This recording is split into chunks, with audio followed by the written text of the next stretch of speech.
Former caddy Stevie Williams has written an autobiography called Out of the Rough, where he talks about his career as a caddy for Woods. Woods won 13 majors with Williams on his bag before they split back in 2011. In the book, he criticizes Tiger's infidelity in his on-course behavior. Quote, "One thing that really pissed me off was how he would flippantly toss a club in the general direction of the bag, expecting me to go over and pick it up. I felt uneasy about bending down to pick up his discarded club. It was like I was his slave. The other thing that disgusted me was his habit of spitting at the hole if he missed a putt." Stephen A., what's your reaction? Initially, I wanted to go off about this guy, Steve Williams, because after all, he's a caddy. Let's be clear about that. But then the more I listened, the more I just laughed at how ridiculous this guy is coming across.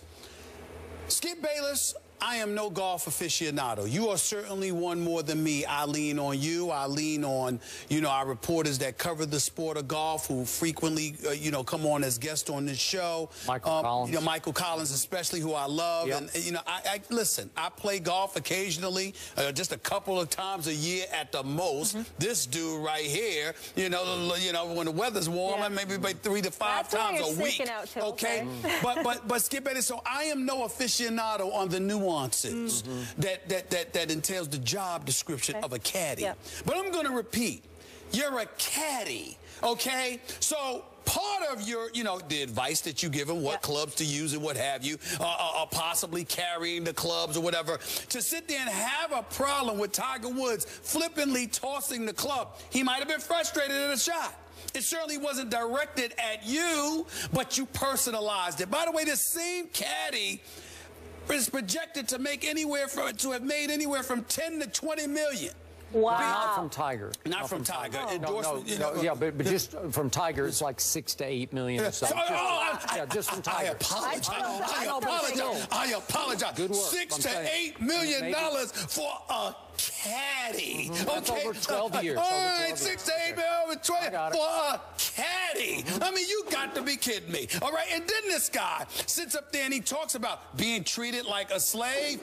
We won't go there. I'm not in the mood. I'm just not in the mood. We all know what? It's ridiculous. It's beneath your dignity. That's right. It would be. I'm not going to do it. That's just utterly ridiculous. Just unbelievable that he would say such a thing. But then the part that makes me laugh, and I need help here. Okay. And I'm going to ask Skip, I'm going to confess to you, I need your help. Molly, you feel free to join it because I don't know what to say. I'm reading this dude actually. I really had a problem with his behavior and I needed to talk to. Wait a minute. Was he messing with you? Was he messing with your daughter, your relative? What business is it of yours? I'm like, you're a caddy. And you're talking about like you're supposed to be some moral compass for this dude? Who the hell do you think you are? I mean, it's unbelievable to me. So Tiger's sitting there gallivanting around doing whatever it was that he was doing. I can understand you may not liking it. I can understand that it might not be your cup of tea. I can understand that you might not have the level of respect for him for doing it. But how does that affect you as a caddy? He talking about he was upset. I got to explain stuff to my wife and my family. Why? Why? Unless you were being accused of doing something too, what would you feel the need to explain? This notion that Tiger Woods and his dalliances and how he was acting somehow had some kind of profound impact on other people's lives who had nothing to do with him, who weren't around when he was with whoever he was with. How is that any of your business? How does that affect you? And then to sit up there and to act like, oh my God, my life was so impacted by this stuff. And then to wait years later and write a book. Listen, this guy is just ridiculous to me. I understand Tiger won 13 majors with them. I understand the guy has accomplished a lot as a caddy. But you're a caddy for a reason. Fall the hell back. This is some of the most nonsensical stuff that I've ever read. It was unbelievable to me. It really, really was. Okay, just in fairness, you realize that that a lot of the great players have very close relationships with their caddies, and their caddies are crucial to them in their on-course, almost their psychological management, that the caddy can say or do just the right thing at the right time. It's not that he's giving you exactly the right club. He's convincing you this is the right club, and you are going to hit this close. So I get that you would value. In Tiger's case, I thought Stevie Williams aided him most as a bodyguard because he was so famous. And Stevie Williams was a bad you-know-what. He would jump in the photographers' faces. He was a big, stout New Zealander, and he'd get in anybody's face, media's face, anybody. It's like that was about half of his job was to protect Tiger Woods on the golf course, okay? And I thought he did a pretty good job of that because, as you see here, he's got a streak aside to him that's not very likable, and it worked for Tiger Woods.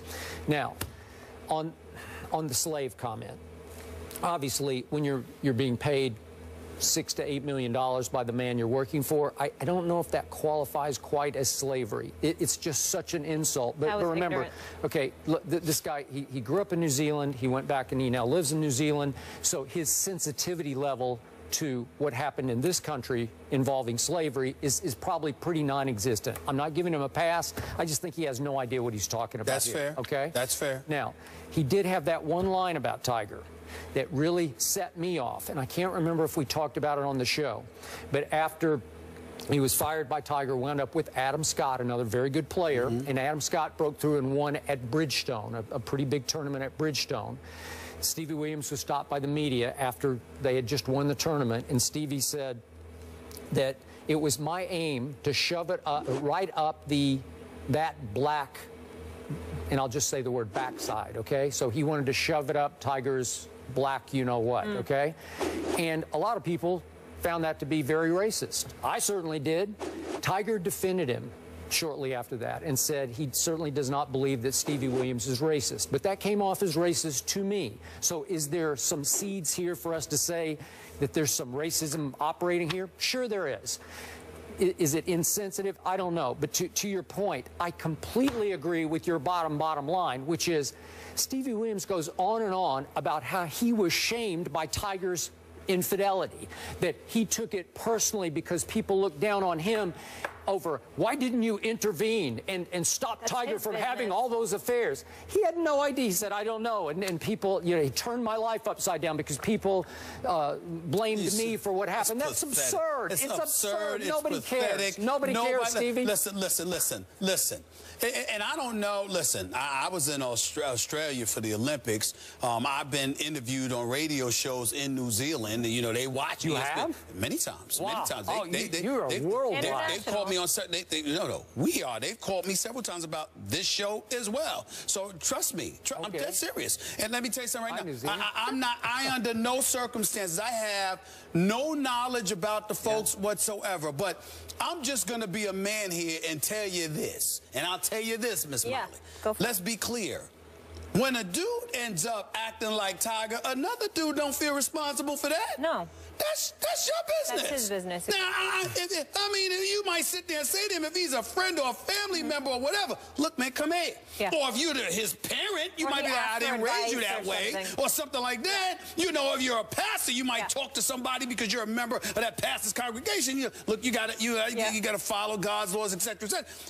You just like you're a caddy, and you might have a decent relationship, but there's no personal impact on you. That is about the weakest explanation I've ever heard in my life. So Tiger Woods sitting up there gallivanting around, strippers, prostitutes, porn stars, whatever. But I'm affected by it. Can I say one thing? I don't get involved in anybody's personal business, but his wife might have got on him. If he sees all these young, cute girls around, like, what's going on? So he might have had to answer to her. But that's my point. What I'm saying is... But that's his relationship. That's what I said. What I said earlier was... Unless the wife was asking you about you. Okay, fair enough. I'm just saying, don't tell me. Now that's different. Because I understand, even if it ain't a wife, even if it's a girlfriend, if she's asking, you know, he got a lot of women around. You trying to tell me you ain't having, you not doing any of this stuff? Okay, a woman might ask you that question. He didn't associate with Tiger after hours at all. They loved each other at the golf course. What I'm trying to say is, I am told that there's a lot of women that show up on the golf course, too. So I'm just saying, but my point is, if you're getting asked those questions, coaches because of the environment, that's about the only legitimate argument you have. But to sit up there and act like Tiger acting up has somehow impacted you, I mean, you're just pathetic. Okay. Take your $6 million and chill. That is a fall back, so please. He is now writing a book because of one reason and one reason only. He worked for Tiger Woods. That's right. Oh. That's right. Money. That's right. Money, money, money. And frankly, I wouldn't mind it if nobody buys this. That's just me. I know I ain't. You're not endorsing it. No, I'm not. All right. But what weird. This is about as weak as it gets. Oh, my Lord, my friend is cheating. How could he do this to me? Okay. Oh, we got to go. really? Kobe Bryant talking a little trash about himself. We'll tell you what Kobe said about Kobe. That's next.